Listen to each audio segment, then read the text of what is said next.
नमस्कार, स्वागत है आपका एएनबी न्यूज में। आप देख रहे हैं उत्तराखंड स्पेशल बुलेटिन। आपके साथ मैं हूं सदफ फातिमा। बुलेटिन की शुरुआत करेंगे देहरादून में। आज हिमालय दिवस मनाया गया। इस अवसर पर आईआरडीटी ऑडिटोरियम में प्रदेश के मुख्यमंत्री पुष्कर सिंह धामी ने शिरकत की है। साथ ही टिहरी विधायक किशोर उपाध्याय भी कार्यक्रम में मौजूद रहे। इस दौरान मुख्यमंत्री ने हिमालय दिवस के अवसर पर प्रदेशवासियों को शुभकामना देते हुए कहा कि हिमालयी क्षेत्रों में सामाजिक विकास की आवश्यकता है। साथ ही हमें पर्यावरण की रक्षा के लिए विशेष कदम उठाने की जरूरत है। सीएम धामी ने जनता से भी अपील की, सभी को पर्यावरण की रक्षा करनी चाहिए, पेड़ पौधों लगाने चाहिए और इकोलॉजी और इकोनॉमी में समन्वय के साथ कार्य करना होगा।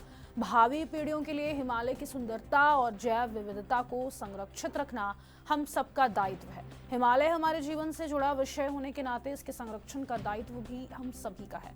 पर्यावरण संरक्षण उत्तराखंड वासियों के स्वभाव में है। हरेला जैसे पर्व प्रकृति से जुड़ने की हमारे पूर्वजों की दूरगामी सोच की परिणाम।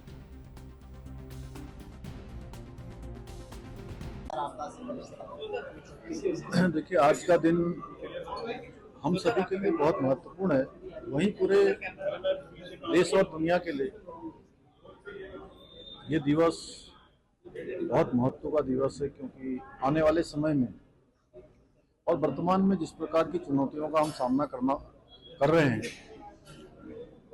निश्चित रूप से हम सबको आज के दिन ये संकल्प लेना होगा कि हम पूरे वर्ष भर प्रकृति के संरक्षण के लिए, हिमालय के संरक्षण के लिए काम करेंगे। और इसीलिए हमने ये तय किया है कि 2 सितंबर प्रत्येक वर्ष बुग्याल दिवस के रूप में मनाने का हमने निर्णय लिया है, और बुग्याल दिवस से लेकर हिमालय दिवस तक।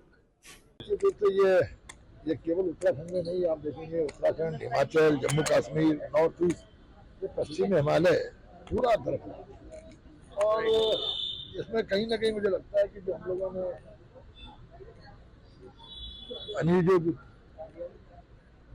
जो जिस तरह बसावट हुई है, ये इसका बहुत बड़ा कारण है। थराली में भी आपने देखा कि जो पहले उस नदी का रास्ता था, उस रास्ता बदलने के बाद वहाँ पर लोगों ने बसावट कर दी, आज वहीं पे आई और नदी आज पूरा का पूरा थराली तांडव हुआ, आपने देखा। इसके अलावा थराली से लेके, मुंशारी से लेके, पौड़ी से लेके, कुल्लू मनाली से लेके, मंडी से लेके जम्मू कश्मीर तक, ये दुनिया का सबसे नया हिमालय अभी ये स्टेबल होने की स्थिति में, कि स्टेबिलिटी इसकी अभी पूरी तरह से स्टेबल नहीं हुआ। और जिस तरह इसमें घटनाएं हो रही है, निश्चित रूप से बहुत चिंता का विषय भी है। और इस मैंने यहीं पे यही कहा कि इस हिमालय को बचाने की मुहिम किसी सरकार के अकेले बस का काम नहीं है। उत्तराखंड के मुख्यमंत्री पुष्कर सिंह धामी ने काशीपुर स्थित बड़े गुरुद्वारा श्री ननकाना साहिब में आयोजित शहीदी नगर कीर्तन में शिरकत की। यह ऐतिहासिक नगर कीर्तन शिरोमणि गुरुद्वारा प्रबंधक कमेटी अमृतसर की ओर से गुरु तेग बहादुर जी और उनके साथ शहीद हुए भाई मती दास, भाई सती दास और भाई दयाला जी के 350वें शहीदी दिवस की स्मृति में आयोजित किया गया है। असम से शुरू होकर लगभग 2500 किलोमीटर की यात्रा पूरी करने के बाद यह नगर कीर्तन बीती शाम काशीपुर पहुंचा और आज प्रातः दिल्ली के लिए रवाना हुआ। मुख्यमंत्री धामी बीते रोज काशीपुर पहुंचे और आज सुबह पूर्व निर्धारित कार्यक्रम के तहत गुरुद्वारा श्री ननकाना साहिब में मत्था टेका। इस अवसर पर उन्होंने गुरु तेग बहादुर जी के अद्वितीय बलिदान को नमन करते हुए कहा कि उन्होंने धर्म और संस्कृति की रक्षा के लिए अपने प्राण न्यौछावर कर दिए, लेकिन धर्म के मार्ग से कभी विचलित नहीं हुए। यह बलिदान संपूर्ण मानवता के लिए प्रेरणा है।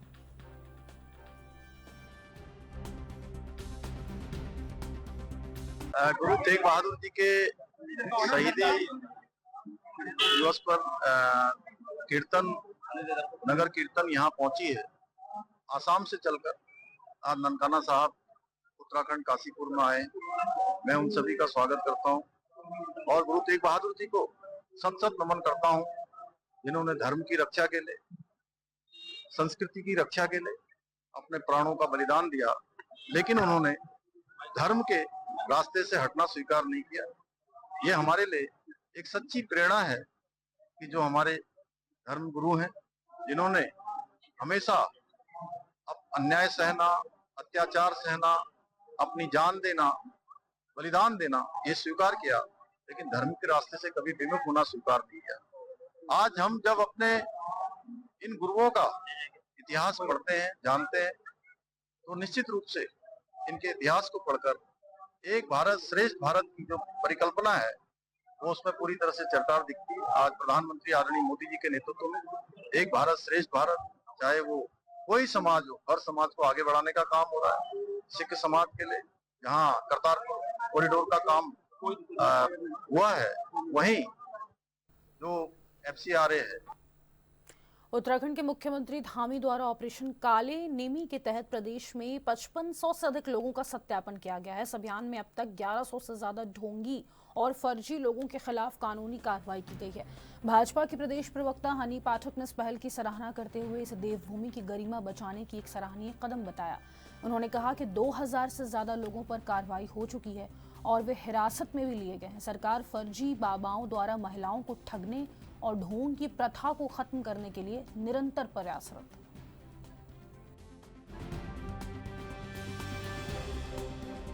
देखिए, ये हमारे यशस्वी मुख्यमंत्री श्री पुष्कर सिंह धामी जी ने ये किए जो बहुत ही सराहनीय कदम उठाया। उत्तराखंड देवभूमि की पूरी तरीके से जो देवभूमि नाम है इसका, उसको बरकरार आगे रखते हुए उन्होंने जो ये कदम उठाया, ये बहुत ही ज़्यादा अच्छा कदम रहा है।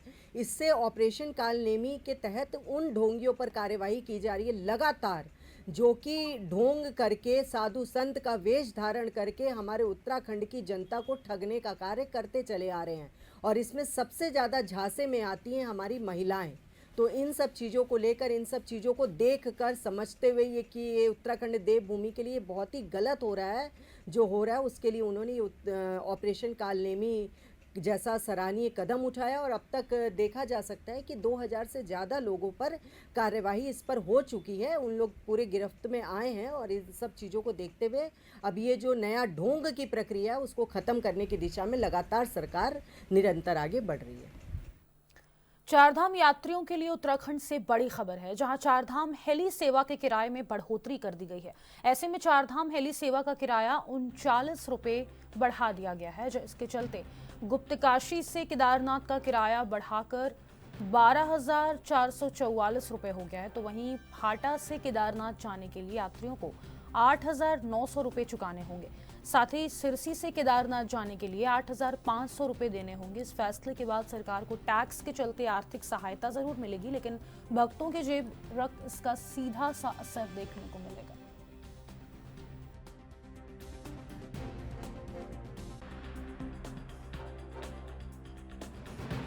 पुलिस कप्तान लोकेश्वर सिंह के निर्देश पर चलाए गए एक चेकिंग अभियान के तहत पुलिस ने 2 महिलाओं सहित 4 नशा तस्करों को गिरफ्तार किया है।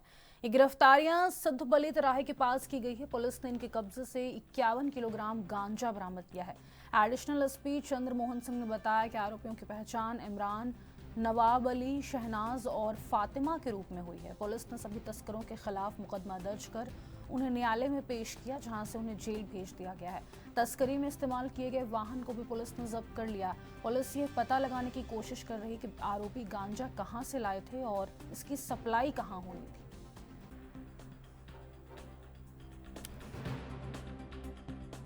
माननीय मुख्यमंत्री जी द्वारा चलाए जा रहे नशा मुक्त देवभूमि उत्तराखंड 2025 अभियान के तहत कोटद्वार पुलिस एवं CIU टीम के द्वारा लगातार सिद्धबली बैरियर पर चेकिंग की जा रही थी, जिसमें संदिग्ध वाहन और व्यक्तियों की चेकिंग की जा रही थी। इसमें 4 व्यक्तियों को 51 किलोग्राम गांजा के साथ ये गिरफ्तार किया गया है और इनका जो वाहन था, वाहन को भी कब्जे में लिया गया है।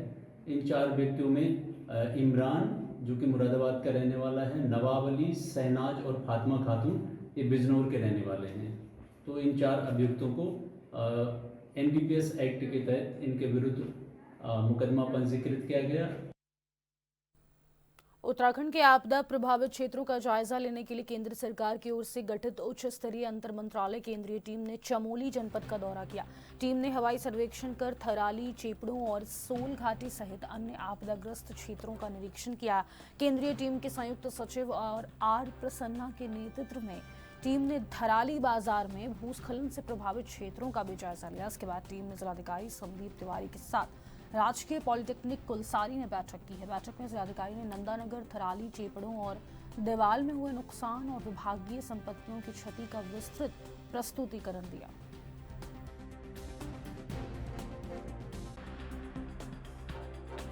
केंद्र की टीम आई थी आपदा का निरीक्षण करने पूरे जनपद का, और हवाई सर्वे में नंदानगर, थराली, चेपड़ो सभी क्षेत्रों का एरियल सर्वे किया गया। उसके अतिरिक्त एक प्रस्तुतिकरण पूरे जनपद का उनको दिया गया, जिसमें करीब 1120 करोड़ का जो क्षति का आंकलन अभी तक जिले में हमने आंकलन निकाला है, उसका विस्तृत जानकारी टीम को दी है। और टीम पूरी भ्रमण और प्रस्तुतिकरण से संतुष्ट है और आशा करते हैं कि जल्द ही जो हम विस्तृत रिपोर्ट भेजेंगे उस पर एक सकारात्मक कार्यवाही होगी। फौरी राहत तो राज्य सरकार द्वारा दी जा रही है। जिनके पूर्णतः क्षतिग्रस्त हुए थे मकान, उनको 5 लाख की राशि और मृत्यु के केस में 5 लाख की धनराशि माननीय मुख्यमंत्री जी की घोषणा अनुसार दिए जा रहे हैं। और बाकी जो SDRF के मानक के तहत क्षति हुई है उसमें भी जहाँ जहाँ हमारा आंकलन हो रहा है उसमें तहसील स्तर से दिया जा रहा है। देश के यशस्वी प्रधानमंत्री जी का धन्यवाद करना चाहूँगा कि उत्तराखंड में जिस प्रकार की ये आपदा से, जिस प्रकार की त्रासदी से इसमें पूरा उत्तराखंड पीड़ित है। और विशेष रूप से मैं कहूँगा कि थराली विधानसभा के चारों विकास खंड जो प्रभावित हुए हैं, निश्चित रूप से बहुत ही पीड़ादायक स्थिति हम सब लोगों की हुई है। और ऐसे में केंद्र की टीम का आकर के सर्वेक्षण करना और यहाँ पर किस प्रकार की क्षति हुई है उसका मूल्यांकन करने के लिए यहाँ ना हमारे लिए एक राहत का काम करके गया है। आज मैं धन्यवाद करना चाहूँगा अपने प्रदेश के माननीय मुख्यमंत्री जी का, जिनके प्रयासों से भारत सरकार से आज 3 लोगों की टीम यहाँ पर आई थी। और जहाँ उन्होंने हवाई सर्वेक्षण किया, वहीं उन्होंने थराली जो क्षेत्र है, विशेष रूप से जो वहाँ पर जिस प्रकार का नुकसान हुआ है और जिस प्रकार से जिलाधिकारी हल्द्वानी में भाजपा के 7 बार के विधायक, पूर्व कैबिनेट मंत्री और पूर्व प्रदेश अध्यक्ष बीजेपी बंशीधर भगत का हल्द्वानी कोतवाली के आगे सड़क पर धरने पर बैठना चर्चा का विषय बन गया है। जहां विपक्ष ने इसे सीधे पटरी से उतरी कानून व्यवस्था से जोड़ा, तो वहीं बीजेपी विधायक इसे एक जनप्रतिनिधि का अधिकार बता रहे हैं। बीजेपी के धर्मपुर विधायक विनोद चमोली का कहना है कि कई बार ऐसा मौका आ जाता है कि आपको तत्काल निर्णय लेना पड़ता है, और वही बंशीधर भगत ने किया। दूसरी तरफ बीजेपी के ही राजपुर रोड विधायक खजान दास का कहना है कि जो भी हुआ ठीक नहीं है। विधायक के धरने पर बैठने से पहले ही कार्यवाही हो जानी चाहिए। विधायक बंशीधर भगत जो धरने पर बैठा अपनी ही सरकार में, लगता है कि सरकार ये जिस पर क्या आप कहते हैं? देखिए, हम लोग जनप्रतिनिधि हैं, कई बार परिस्थितिजन्य निर्णय लेने पड़ते हैं। वह परिस्थितियाँ ऐसी बन गई थी कि उनको बैठना पड़ा और उसके बाद चीजें ठीक हो गई। तो अब हम लोग जनप्रतिनिधि हैं, कई बार इस तरह की परिस्थितियाँ बन जाती है, हमको त्वरित निर्णय लेने पड़ते हैं। उसके हिसाब से हम लोग कई बार इस तरह घटनाएं हो जाती है, लेकिन बाद में सारी व्यवस्था ठीक हो गई। जिस तरह से हल्द्वानी में वरिष्ठ विधायक बंशीधर भगत जी को धरने पर बैठना पड़ा, SSP भी उनके सामने, तमाम तरह की बातें हुई आपके संज्ञान में, क्या लगता है कानून व्यवस्था वाकई इतनी बुरी है कि विधायक खुद? देखिए, माननीय बंशीधर भगत जी हमारे पूर्व कैबिनेट मंत्री भी रहे और भारतीय जनता पार्टी के अध्यक्ष भी रहे प्रदेश के, और सीनियर विधायक हैं। जिस तरह से जो घटनाक्रम हुआ है वहाँ पर, वो ठीक नहीं हुआ। धरने से पहले ही कार्रवाई हो जानी चाहिए थी और इसका संज्ञान लिया है माननीय मुख्यमंत्री जी ने, तत्काल प्रभाव से उन जवाब तलब भी किए हैं। मैं तो इतना ही कहना चाहूँगा कि कम से कम हमारे जो पुलिस के नुमाइंदे हैं, जो बड़े ऑफिसर हैं, उनको संज्ञान लेना चाहिए था और तत्काल प्रभाव से कार्रवाई हो जानी चाहिए थी, ताकि माननीय विधायक सत्ता के विधायक हैं और चाहे विपक्ष का हो, कोई भी विधायक एक समान सबका होता है। किसी को धरने पर न बैठना पड़े, उनको पहले ही कार्रवाई होनी चाहिए। हमारे पार्षद जी हैं, 2 बार के पार्षद हैं, उपाध्यक्ष हैं हमारे, उनके साथ ऐसा मिसबिहेव कर रहे हैं, गाली तक दे दी पुलिस वालों ने उनको। ये कोई बात है क्या? कोई चोरी कर रखी है, उन्होंने डकैती कर रखी है, तमाम नशाखोरी लोग नशा बेच रहे हैं, उनको नहीं देख रहे हैं। एक छोटे से ब्रेक के लिए रुकेंगे, फौरन लौटेंगे। आप बने रहें ANB न्यूज के साथ।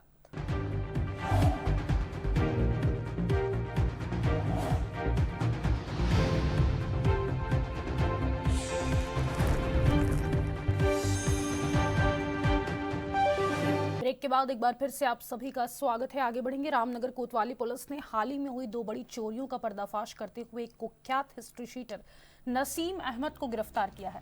पुलिस ने आरोपी के कब्जे से लाखों रुपए की जेवरात, नकदी और चोरी का अन्य सामान बरामद किया है। पुलिस ने बताया कि 2 अलग-अलग चोरी के मामलों में आरोपी के पास से सोने चांदी के जेवरात, नकदी और अन्य कीमती सामान सहित 70,000 रुपए नकद बरामद हुए हैं। आरोपी पर पहले से ही 9 से ज्यादा आपराधिक मामले दर्ज हैं।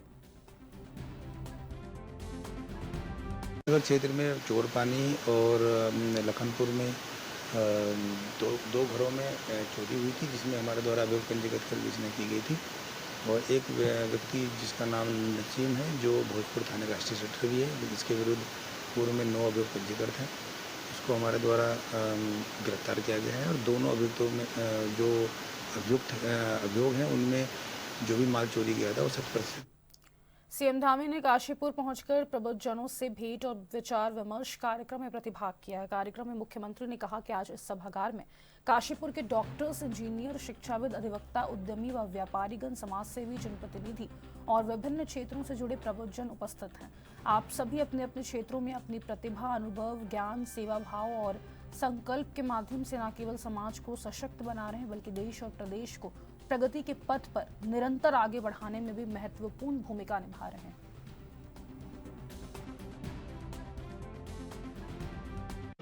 काशीपुर हमारा बहुत ही ऐतिहासिक और सांस्कृतिक नगर है, औद्योगिक नगर है। और एक तरह से जब हम कहीं बाहर से आते हैं तो सबसे पहले हमारा कोई शहर पड़ता है तो इधर काशीपुर पड़ता है। और मेरा काशीपुर से बहुत बचपन से बड़ा संबंध रहा है और यहाँ से एक अच्छी शुरुआत आज हुई है। प्रबुद्धजनों से संवाद हुआ है, सभी के विचार जाने हैं और सभी वर्गों के लोग उसमें डॉक्टर, इंजीनियर, उद्योग जगत, व्यापारी जगत, समाज के क्षेत्र में काम करने वाले, मीडिया जगत के लोग, समाज के प्रतिनिधिगण, जनप्रतिनिधिगण।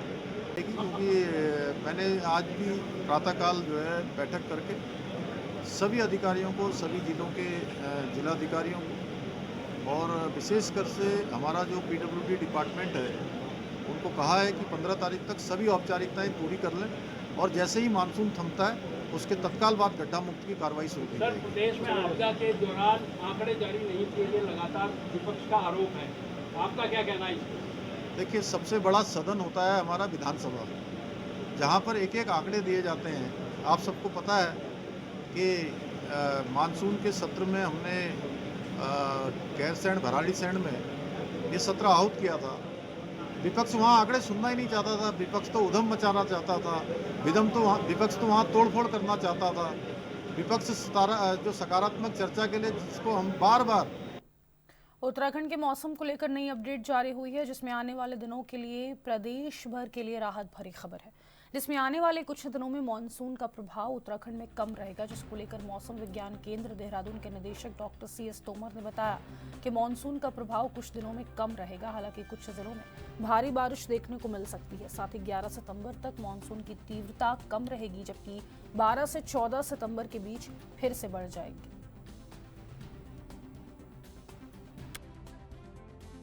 अगले 3 दिन बारिश की तीव्रता और डिस्ट्रीब्यूशन थोड़ा कम हो जाएगा और हमको ये उम्मीद है कि ये दौर 11 तारीख तक ऐसे चलेगा, मतलब कम होगा, डिस्ट्रीब्यूशन भी कम होगा, इंटेंसिटी भी कम होगा।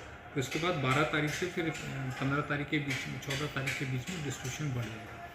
हैवी रेन जो है, जैसे मैंने बताया, अगले 24 घंटे में तो देहरादून, पौड़ी, बागेश्वर, नैनीताल जिले में कहीं कहीं हो सकती है। इसके साथ साथ हायर इंटेंसिटी की रेनफॉल भी उससे जाए, मतलब कि जो तीव्रता बढ़ सकती है। उसके बाद अगले 3 दिन 11 तारीख तक कोई हमने हैवी रेन का अनुमान है नहीं। 12 तारीख को देहरादून, नैनीताल, चंपावत, बागेश्वर, पिथौरागढ़, मेनली देहरादून और कुमाऊं मंडल वाले जिलों में कहीं कहीं हल्की तेज बारिश हो सकती है। बाकी इंटेंसिटी ज़्यादा हो सकता है किसी जगह, काफ़ी कम जगह। तो ये है।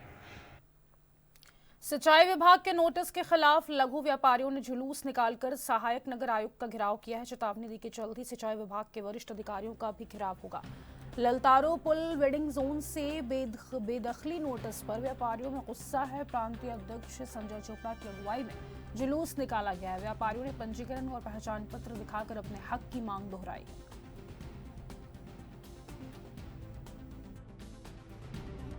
हमारा प्रथम बेंडिंग जोन है। प्रथम बेंडिंग जोन के जो हमारे लाभार्थी हैं उनको सिंचाई विभाग उत्तराखंड द्वारा जो नोटिस दिए जा रहे हैं, सॉकेट नोटिस दिए जा रहे हैं और कहा जा रहा है कि आप 3 दिन के अंदर अंदर इस क्षेत्र को खाली कर दें, वो अनुचित है, न्याय संगत नहीं है।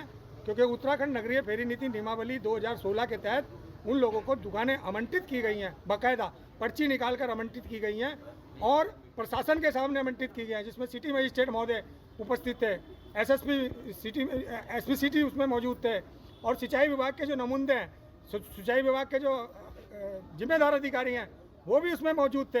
मेरे पास कार्यवर्ग उसका पड़ा हुआ है किसी प्रकार से। और अभी हमारे को नगर निगम ने उस क्षेत्र में कारोबार करने की ठोस अनुमति दी हुई है और ठोस अनुमति दी हुई है यानी कि न्यायपूर्ण प्रणाली को अपनाते हुए। तो अगर उन्हें कोई बात कहनी थी तो वो आकर जो है नगर निगम को चिट्ठी लिखते, नगर निगम उसमें जवाब देता।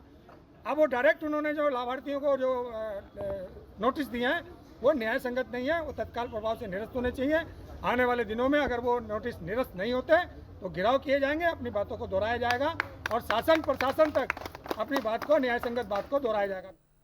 फिलहाल के लिए इस बुलेटिन में बस इतना ही। मुझे दीजिए इजाजत। नमस्कार।